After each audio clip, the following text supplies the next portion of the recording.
you, but your mom didn't get so frustrated she tried to hang you out a fucking window when you were 6.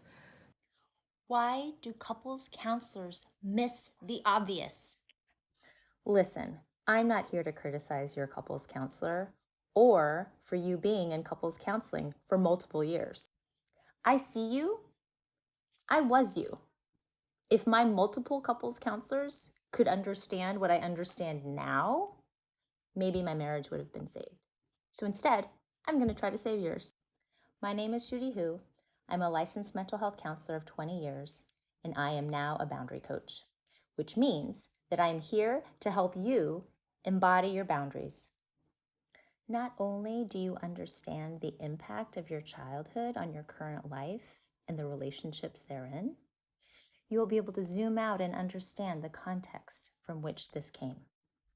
In case you're like, Judy, I don't have childhood trauma. Have you seen the fucking world? In case you're like, why do I gotta dredge up the past? I just want to manifest my future. How's that working out for you? So this is what looks like healthy boundaries. Same size circle, same size value, no matter what, no matter how you look, how much you make, yada yada, okay? If you watched my other videos, which you should, you would understand that many of the dynamics out there is someone feels less than somebody else, right?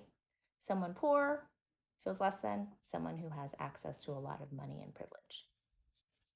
Recent immigrant, less access to resources or understanding how things work than someone who's been here multiple generations on stolen land.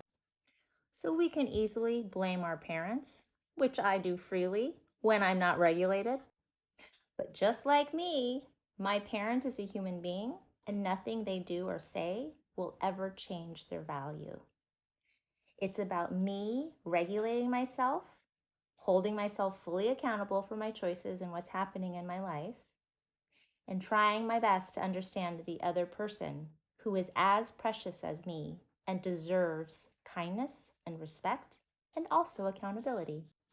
Let me show you how I look at this dynamic. So she suffered childhood abuse. Pretty bad, right? Her mom would sometimes get so mad, she would threaten and literally put her daughter outside the window and threaten to throw her out. Guess how she felt about herself? Small, weak, defective, makes her mom unhappy. How might that impact her current life?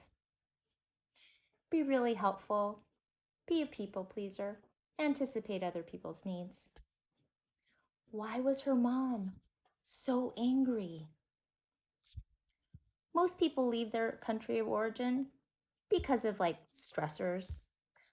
Like if this mom left Vietnam and left everyone, came to a new country to start fresh with no resources, the story I make up, impact the French colonization of Vietnam. So the rage got passed down generationally and epigenetically. So the dynamic in a marriage, right, where it should be equal, sometimes the man, just generally, right, especially a white man, generally puts them at the center, right, of needs and convenience because that's how our society is set up. Doesn't make them bad, just the truth, okay? That's why it would explain being attracted to someone who shows up like this, especially Asian women, because of Asian fetishes and all of the biases thrown out there about us. And so this dynamic between him and her feels familiar in her body because her mom. And so after a while of suppressing her needs and centering his, we all get a little resentful, don't we, ladies? Right? And then we berate them for being lazy, for withdrawing emotionally. And we criticize. Back and forth we go, repeating the same trauma as colonialism. Now let's look at him, right? His mom was super critical of him. So that looked like her being really mean to her child, right? And we know child's needs should be centered, and we know they're not. Guns. What might the larger context of this mom, right, be to her child? Unhappy marriage, where she had no privilege or power against her husband, right? Because women in the past did not have the power to control their body. Guess what's happening? Same thing over and over and over again until we look at the root. So how would I work with this couple where her anger is centering, right, and impacting the relationship? I right size people, okay?